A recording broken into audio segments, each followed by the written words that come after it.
What's going on, y'all? Welcome back to Ideal Offseason. You guys know the intro by now. This is the series where I get to put the GM cap on for a little bit and help an NBA team navigate their offseason. We try to be as realistic as possible in this offseason so that we're not just like throwing a bunch of fluff out there. Like, I'm not just going to be like, yeah, the Spurs are going to get LeBron James and they're going all the way with Wemby and everything. No, we're going to take the Spurs and we're going to be like, this is how they can get a little bit better next year so that they can try to make some improvements as they build this young team. If it's like the Sixers, we're obviously trying to win a championship. Today, we've got the Denver Nuggets. It's no difference. We're trying to get these boys back to a championship. Just a quick reminder to make sure you guys like, subscribe, and comment. I've responded to every single comment on my YouTube page up to this point, and I'm probably going to keep on doing it for as long as I can. But without any further ado, let's get into the video. And just like that, we're back at the ideal offseason spreadsheet. Those of you that have been watching all these videos and everything, I know you guys know where I'm going with this already. This is a spreadsheet that I built to kind of help me demonstrate this series and everything, and just kind of keep track of everything. If you guys want access to the spreadsheet, leave me a comment in the comments below saying you want the spreadsheet. I'm going to drop you a link to my Discord. You can hop in the Discord and DM me. I'll give you a link to the spreadsheet there. Yes, this is all a marketing scheme to get you on my Discord.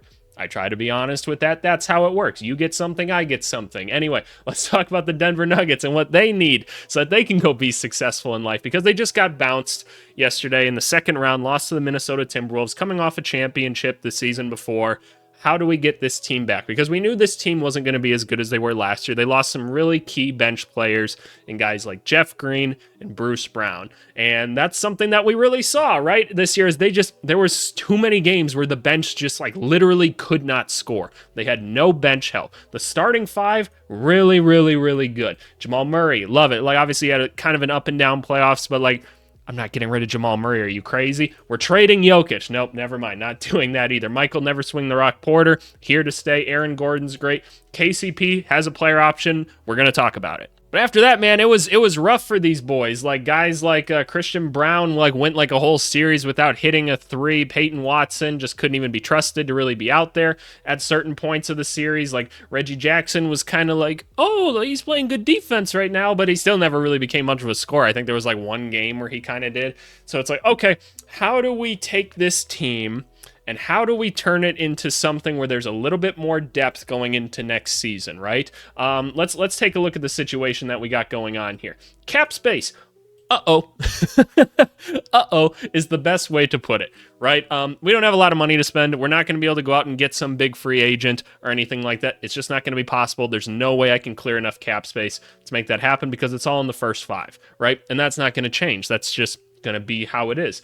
That's why the Nuggets you saw last year, they made a trade to get themselves into like the back end of the first round last year. Picks like that are going to be so valuable for this team. Let me explain why. So in the draft, right, you can go get yourself a young player that can help you fill out your roster for very cheap, that you're going to have on your roster for 4, possibly more years, because you then get the right to extend them and everything through restricted free agency. And you don't have to worry about finding those guys in free agency. So picks like that are going to be important. We have the 28th pick in the draft this year. I intend on using it because I think that value of having that pick is going to be crucial. Like, it's a cheap way to fill out the back end of our roster. We don't want to go out and sign a bunch of other guys that are just going to cost us a lot more money. It's just not going to be a thing. We have the 57th pick that I've got an idea of what to do with, because let me show you this as well. We only have 2 roster spots left. And there's options and everything that we'll go through, but I don't really feel like we need another second round pick because there's actually a lot of youth on this team already. But I've got an idea for how we can maybe package the 57th pick along with maybe another pick, and we can try to move some guys to some other places just so we can kind of clear up some roster spots and try to find a minimum contract that'll help us out a little bit more. Speaking of contracts, so let's talk about them. Obviously, the Murray thing is going to be a thing. I talked about this in the Jazz video where I was like, look, I'm not going to touch the extensions and everything. It's going to get figured out. Jamal Murray's not going anywhere, right? Like, there's just kind of a question of, does he get an extension like now? Does he get an extension at the end of the season? I actually don't know like when he becomes eligible for all that and when that can be signed. But let's just trust that Jamal Murray's going to get his extension. That's going to be a thing. It's not going to affect like how we go about this team anyway. We're just going to be drafting rookies and like signing minimum contract players. It doesn't matter at the end of the day. This team's going to be expensive. It is what it is. That's the price of competing. Don't worry about that too much. Michael Porter Jr. is still here to stay. Aaron Gordon's here to stay. Player option for KCP. We're going to assume that KCP is going to opt out, but don't worry, I'm not going to keep him off the roster for long. I'm honestly going to put him right back here. KCP is about 30 years old now, I believe. Is he 30 years old? 31 years old. Wow. Okay. So here's kind of what I'm thinking, right? KCP's just going to want long-term money, right? So what I'd be willing to do for KCP is be like, okay, like you were going to get 15 million this year. Totally understand, right? Like I'm willing to give you 16, 17 million for like the next 3 seasons. You just keep doing what you're doing, man. Like we'll give you the long-term contract extension. He keeps playing good defense. Maybe we find a way to move him down the line or something if he really starts to fall off. It doesn't seem like he's gonna. Like he still like played really solid basketball this year. Got you like 10 points, shot 40% from 3, was a really good defender, won a championship with them before. So I'm fine with giving him, let's say, 17 million, or we could also use the logic that it's like, okay, he's going to take a bit of a pay cut this year because he wants to help the team win and everything. It really shouldn't make that big of a difference, and I guess that's something to think about as well as to what we can sign and what we can't sign. But maybe what we say is like, yeah, you're opting out of this year. You technically had a statistically worse season than you did the year before. Like you still had a good season, but what if we say more so it's like 14 million, right? Like 14 million, 1, 2, 3, 1, 2, 3. I think I did that right, 14 million, but we give it to you for 3 seasons, right? So you've got 3 more years on your NBA contract. You know you're getting paid for that much longer, right? Technically we're not into the second apron quite yet, so that's good. We're gonna be in the second apron very soon, but at least this way he gets his financial security for the next couple years, and we go from there. So that's KCP, right? Let's talk about. I have these messed up now. There we go, much better. Reggie Jackson's got a player option. No way anybody's giving him any more than that, so he's just gonna take it. Reggie Jackson's back on the team. I'll explore what it would take to move him and what else we could get. I don't think that there's going to be much, but we'll take a look. Christian Brown, has a team option. We're definitely accepting that. Julian Strother, interesting player for us this year. He was a rookie this season, right? Yeah, he was a rookie. Was he who they used the end of the first round pick on? He was. Okay, that's exactly what I thought. Okay, actually had a couple moments for the team this year in like December. He kind of went on a run where he was getting some double-digit points and everything. So obviously, like, it's going to be nice to have him back. Hopefully he develops. That's going to be a big thing for this team, right? Is the development of the young talent. These next couple guys that we're going to talk about, it's all how much can they grow, right? Because they're on the team. They've been on the team for just a couple years. Some of them just 1-2 years. So are they going to actually grow into some talent for us? Peyton Watson had some nice moments at points this year. If anything, he's size and athleticism on the wing that can play some solid defense. That's going to be something we need because a lot of scoring is going to come from the starting lineup anyway. That's awesome. Kankar, a guy that could be a nice player for us down the line. Again, another younger guy, been in the league for about 4 seasons now, has shown the ability to be a stretch big at times, to be a smart passer. I'm going to pick up his option as well just because he's been on the team for this long. Maybe he can start to contribute next year. 2 other younger guys in the team, Jalen Pickett, Hunter Tyson. Just haven't seen much of them yet. They haven't looked bad. They haven't looked good. They're on the team. It is what it is, right? They just got long-term extensions for very little money. That's fine. We need those guys on the team to hopefully develop, learn from these guys, and again, just be cheap guys on our team. And now this is where it gets interesting. Zeke Nnaji. Zeke Nnaji is someone that we thought was going to develop into a little bit more of a talent than what he did coming off the 2022-2023 season. We figured it's fine. He'll be the nice backup center for us. Had a pretty abysmal season, all said and done. So what we're going to try to do is we're going to try to figure out a way to move Zeke Nnaji. I'm not sure how we're going to do it, but I'm going to try to figure out a way to move off him because that $8 million, I'd sure like it to be something else. So I don't know what exactly the logic I'll have to use to make that move is. Maybe there's a team out there where, I don't know if we have any like trade exceptions or anything that we can fit into where we can take on maybe even a little more money or something and they can like save a little bit of money. I don't know. We're going to have to explore it. But this is what I want to do first. The first thing I want to do is move off of like one of these younger guys. Probably a Hunter Tyson is what I'm thinking. I just don't think that we need the roster spot usage there. I like the idea of keeping him cheap and young on the team. That's really cool. I think we can package him with the 57th pick and maybe another second round pick or something, and we can just take on a future second round pick or something. So maybe more of a salary dump thing like that, because there's going to be another team that would rather just have him on the bench for the same reason that we would want him, and that's to just be cheap on the bench, a guy to develop, right? So my first thought is honestly like the Sixers, so I want to start to explore that. All right, so we're back on Fanspo. You guys have all seen Fanspo at this point. It's a really cool resource for us to try to make this series a little more realistic, right? All right, so what team am I even at this point? I'm the Denver Nuggets. I've done too many of these at this point. Now I want to explore a trade with the Philadelphia 76ers. This trade is going to be pretty easy to make happen. I just want to see what picks they have going forward. Can I just this is what I'm thinking, okay? Where are our guys at? I view us moving Hunter Tyson over to the Sixers. Again, same reason that we would have him, right? And we would package along this pick here for them taking on our salary. You can have our second round pick of this year. Move that there. Just give us your future second round pick. Give us this 2028.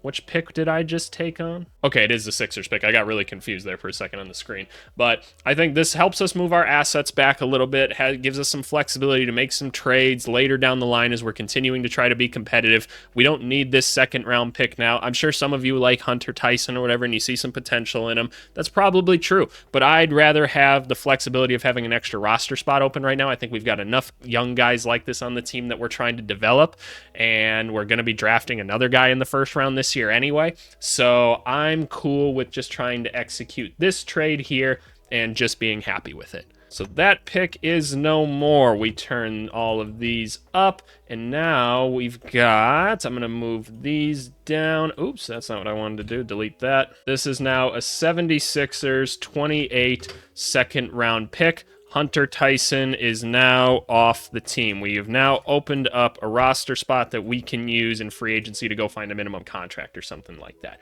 That's the first trade I wanted to make, all right? I feel pretty happy about that. I know it's simple, I know it's small, but these are the little things you have to make when you're this close to like a title contender, right? Those little moves can make a big difference. That's the difference in not between us getting like this minimum contract guy or this minimum contract guy, right? Those guys could be really valuable to us going forward. But now I want to go into the draft. I want to see who we're going to be able to get with this pick. Maybe in this year's draft, what would be awesome is if we could find a rookie center. Like, there's a lot of decent centers in this draft. Who knows where they go? I'm going to guess that by the 28th pick, a lot of the ones I'm all that interested in are probably gone, but we can find somebody at the very least to kind of develop on this team, like what we were thinking about doing with like a Peyton Watson or a Julian Strother, right? So let's go into the draft and let's figure out who we're picking up. Alrighty, so we're back on the Fanspo mock draft, right? This is a cool tool that we use. It uses AI and some of the most recent like projections of players to kind of simulate a draft, so it can go a bunch of different ways each time, and you can change the settings and everything. I think this adds a sense of realism to the series instead of me just being like,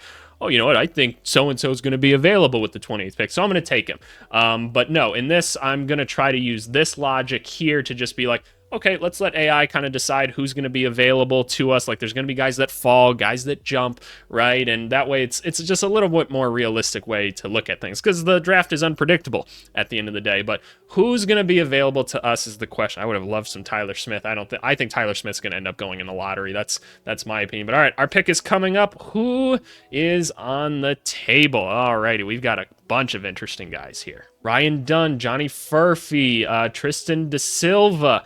That could be a really interesting guy for us to go get. Like, I'm not going to lie, looking at a more mature player that can help us win right away kind of intrigues me. I'm not really too interested in the freshman. We've just picked a freshman out of Kansas not too long ago, and he was solid for us. He wasn't great this year coming off the bench, but, you know, Terrence Shannon, I think, is a really nice player. In all honesty, I think I would put Terrence Shannon top 10 on my draft board. I really would. I don't see Denver taking him. We don't know what's going on with his situation outside of here. And we've got, like, if we're looking at the depth that we do have, the wing isn't necessarily one that I feel the need to address right now. But let's talk about Tristan Da Silva. So Tristan da Silva, senior, one of the older guys coming into this draft, right? You got 6'9", 200 pounds. It's not a great size at the end of the day, so that's a bit concerning. What you got out of him at Colorado this year was 16 points. He shot like 40% from three, and that's what's kind of interesting. He wasn't a very good rebounder because he was pretty light. He's a solid passer, though, and a pretty smart player because, he played a couple years in college, right? Like, he's not a dumb guy at this point. So there's an idea there that you're like, okay, this gives us a stretch option to put next to Jokic, right? That's always a cool thing at the end of the day. He's going to be decently athletic, right? It's just he doesn't help us like with the rebounding and the shot blocking that we seem to lack, which that's just like another note. Why did the Timberwolves not attack the paint more? Jokic isn't going to block a shot. I feel like teams are scared of him because he's tall, but he doesn't like block shots. I don't know. So interesting option for us. Let's talk about Ryan Dunn a little bit younger, a 6'8", 208-pound guy, so similar size to what we were looking at with Da Silva. Half the points, right? 8 points a game. What you'd get out of him is an elite defender, a really good athlete, a guy that's really smart, can cut off ball, right? Like, that's what I've seen out of Ryan Dunn in his time at Virginia. That makes a lot of sense. Those are the kind of the things that Virginia players get instilled into them in that system. What you don't get is a shooter. And I feel like if we're doing that, we're basically taking another Peyton Watson, and that just feels like kind of a redundancy, and that's why I'm not too interested. Now, let's talk about Johnny Furphy, right? A guy that didn't get a ton of minutes at Kansas to start the season, but then he came in and started shooting the shit out of the basketball, and so that really helped him. Definitely one of the better shooters coming out of a class where there's not a ton of shooters, right? High energy, high motor guy. That sounds like a nice thing to have at 6'9", 200 pounds, right? That's something where I'm like, okay, let's say I throw him in at the 4, right? What do we do with that then? We've got a stretch that's pretty athletic. He gets a lot of offensive rebounds because he's pretty active. He's not the heaviest right now, but we can put some weight on him, and he's young. So, because we know with Da Silva, the size that we kind of have at this point, right? Furphy could hopefully put a little bit of weight on, get a little bit stronger. What else can we do with that, right? He doesn't put the ball on the floor ever, but you know what? That's fine. Murray and Jokic are going to have the ball most of the time. So, the more you think about it, right? Furphy makes a little more sense. I kind of started off with the like, oh, we're not going to take another like freshman or whatever. It'd be nice to have an older guy. I try to tell an interesting story at the end of the day on YouTube. So just cut me some slack. I'm going to be taking Johnny Furphy with this pick. Johnny Furphy would be making about this much. That's why we wanted the 28th pick in this one, y'all. We didn't want to trade that pick. It's an easy way for us to fill in the back half of the roster. We get him for 4 years, and let's just assume that we're moving Cancard down and we're moving Johnny Furphy there as kind of the backup 4. Hopefully a nice stretch big that we haven't quite had up to this point. And the Denver Nuggets still have like some picks to work with going forward. Because we got this Sixers pick, we've got some second round picks to work with over the coming years, which is important to us, right? We still have our first round picks in 2026 and 2028, so we can't really trade those, but if we need to in those drafts, we can. I like that. I'm happy with where this is at so far.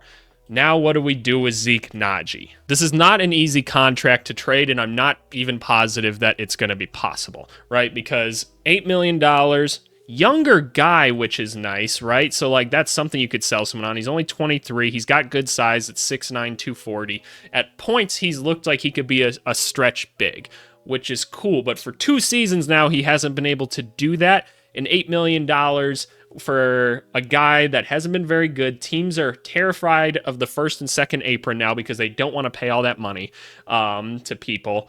Is not going to be easy. So what can we do with that? And I'm truly thinking out loud with this. Like, what can you reasonably do with that? Because like we can throw trades together all the time, right? And be like, oh, well, yeah, we'll just trade this guy for this guy. This guy's better. But like, there has to be a reason that a team would take him on, right?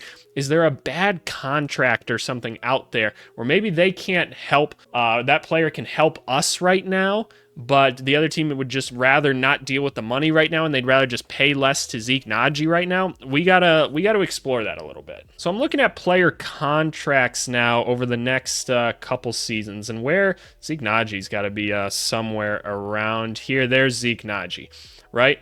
Okay, are there any bad contracts around here that we want to look at to where we can just take somebody off somebody's hands? Jared Vanderbilt.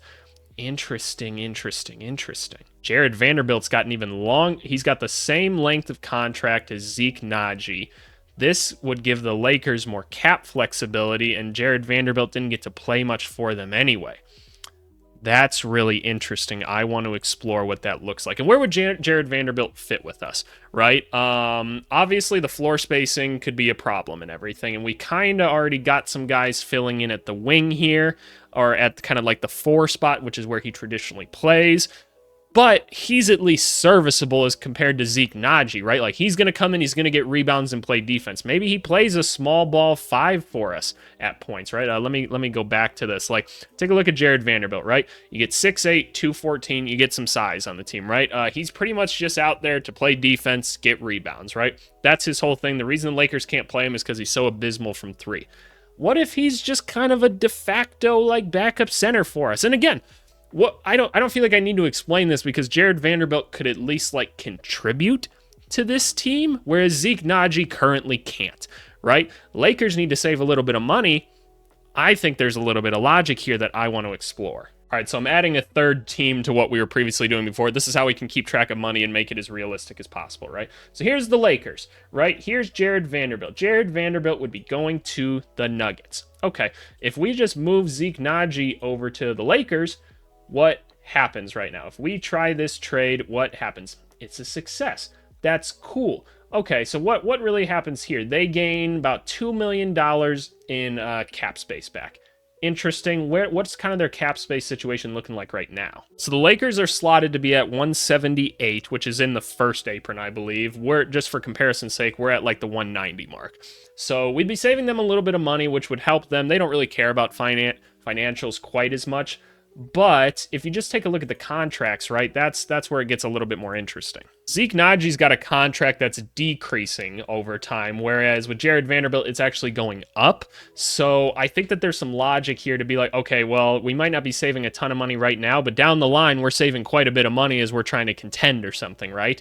And here's the thing, Zeke Naji's a little bit younger. LeBron, is he going to be on the team at this point? Most likely not. Maybe you've got a younger player that turns into something, right? And the Lakers are always trying to find these backup centers that they can just slide into things. Zeke Naji, probably a more interesting prospect to them. But, you know, we're still getting the better player most likely at the end of the day. So let's just assume I got so many tabs open at this point. Let's just assume, right? Because we've got some picks that we can work with now. What if we reroute this 2028 second round pick that we were gonna get in this trade? That's now going to the Lakers, right? You get that pick from Philadelphia. There you go. You've now gotten some compensation for that in the form of a second round pick because they just don't have a ton of picks to work with right now. Like, let's just take a look at the picks that they have. They don't have a plethora of picks by any means, so we throw something like this in. I think it makes it worth it for all the teams involved. We're going to take on Jared Vanderbilt in this. Alrighty, be prepared to be scared of the amount of money that we're paying now. Honestly, it's not that much more. Like, this is basically where we started off this video, so that's just fine. And I'm just for the time being, this is where Jared Vanderbilt's going to slide in. Just going to be a guy that can come in and actually play some backup center minutes for us, right? A guy with some size that can come in, be a nice rebounder, be a good defender, just be serviceable, right? Like, there's just not many other moves I think I could make with like a Zeke Naji out here. I'm gonna take like one more kind of pass through, but I'm just like looking at these guys like Terrence Mann. The Clippers are gonna want to keep him. I'm looking for like long contracts that kind of would scare people, like Brandon Clark. Like, no, they'd probably just rather have Brandon Clark at the end of the day because he's been good for them. Okongwu's like an actual solid player. Isaiah Stewart, maybe, but that's a lot more money that we're taking on then, and I don't even think that that's money's going to make any sense. I don't think we're actually going to be able to execute that. So I think this might be the best move that we could make. But all right, what do we do with the last 2 roster spots now, right? Got 2 roster spots left, and I'm actually really happy about that because that means we can get 2 impact players, right? We can go find 2 veterans that are trying to win a championship. We're going to have first picks at like the vets that are just trying to get their last contract in that can go help this team win some basketball games. So what I want to do is first, I'm going to close Fanspo and stuff at this point. Let's go over to free agency here. Here's the guys that are on the market. There's DeAndre Jordan out there. We're probably going to want a center. Not sure that it's going to be DeAndre Jordan. We'd like to have someone that could be impactful, right? And there's probably someone out there that we can go get. Justin Holiday. Justin Holiday had some moments for us. Really, really good shooter. He's going to be 36 years old next year. Probably not all that interested. What I would like to do is probably find another point guard to add to this roster because Reggie Jackson was very inconsistent. I feel pretty good at the forwards now that we have Furphy. Kankar's going to be back. Like, we've got these young guys that we've been developing, so one of them is going to figure it out. I'd like another center. Let's go find another older center, a vet on the team, and an older veteran point guard that we can bring on the team. Let's take a look at point guards first, and this was the first name that came to mind was Kyle Lowry. I think that's really, really interesting. The other name that I think is really, really interesting is Russell Westbrook, actually. Is it worth just having a guy that can come in and just kind of like, just be really energetic and bring a ton of energy? Maybe, right? Like, maybe when teams come to play in Mile High and all of a sudden, like, they're tired and everything, Westbrook never gets tired. It's certainly something to explore. I'm gonna think about it. All right, we're gonna go do a center first, but I'm gonna think about it. Taking a look at the center position, like, we're probably not going to be able to get, like, a Valanciunas. He's going to get a better contract somewhere else. Like, we're not getting the Claxton Wagners, Hartensteins. Like, Mason Plumlee's been a guy on this team before. Is he willing to come back again for a minimum contract? I can almost promise you he would be able to. Because he's not getting anything more than a minimum contract this year. And so, you know what? Let's bring Mason Plumlee back. He's familiar with the team. He's been good for the team before. I want Plumlee back on the roster. So we got Mason Plumlee here. Phenomenal. Here's his big old contract that he gets for a minimum. 1 season. We slide Mason Plumlee in here. He could very well play over Vanderbilt. So, like, we'll do that for now. But the point is, Vanderbilt can play. I don't feel the need to keep justifying myself. I just letting you guys know because I know somebody's going to comment about it. Like, I'd rather just have Zeke Naji. No, you would. No, you wouldn't. Just stop it. Don't act like you would. Let's go back to point guards, right? Let's take a look at the bench and see what we're working with, because what holes do we need to fill on the bench? We've hopefully got a shooter in Brown. Peyton Watson, not good shooter. Furphy, hopefully good shooter. Kankar, hopefully solid shooter. Plumlee and Vanderbilt are not spacing the floor. You want more floor spaces around Jokic than not. So for that reason, I got to go back to point guards.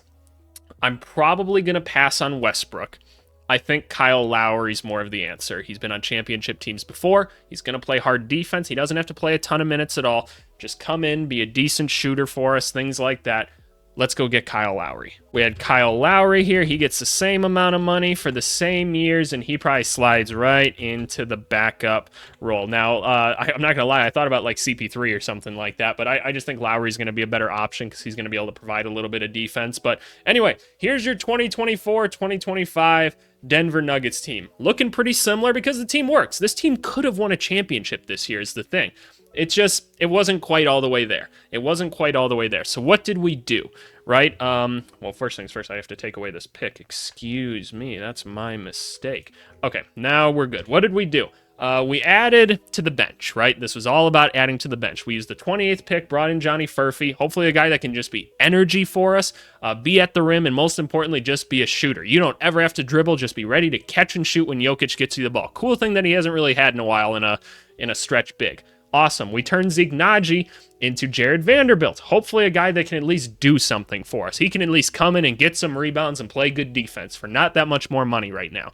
We also brought in Mason Plumlee in case we want to have, like, older, not as talented Jokic, basically. Get some rebounds, be a solid passer. Love Mason Plumlee. We're letting the young guys continue to develop. Christian Brown, Jalen Pickett, Peyton Watson, Julian Strother. One of these guys is going to figure it out. Peyton or Christian Brown's probably going to be in the rotation regardless. He's a nice player already. One of these guys hopefully develops into something else. And then Kyle Lowry kind of helping us with the backup point guard position. Either him or Reggie Jackson are going to have to be solid. It's just nice to have some more vets on the team. This is an expensive team, but you know what? They're going for a championship, and that's what it is. I hope you guys like this. I think this makes a ton of sense. There's not a ton of moves you can always make with these teams that are so close to the top, but I think all these little moves are enough to get them by. And when they were just in a Game 7 to go back to the Western Conference Finals. And, like, this team could very well have played, like, the Dallas Mavericks well. Like, I think the Timberwolves and the Nuggets were the best two in the conference, and they just played each other early. But that's what it is for now. I appreciate you guys watching, as always. I love this series. I love the support that this series gets. Thank you guys so much. But, yeah, make sure you guys like, subscribe, comment. I promise I'll respond to your comments, and we'll talk to you guys later. Bye.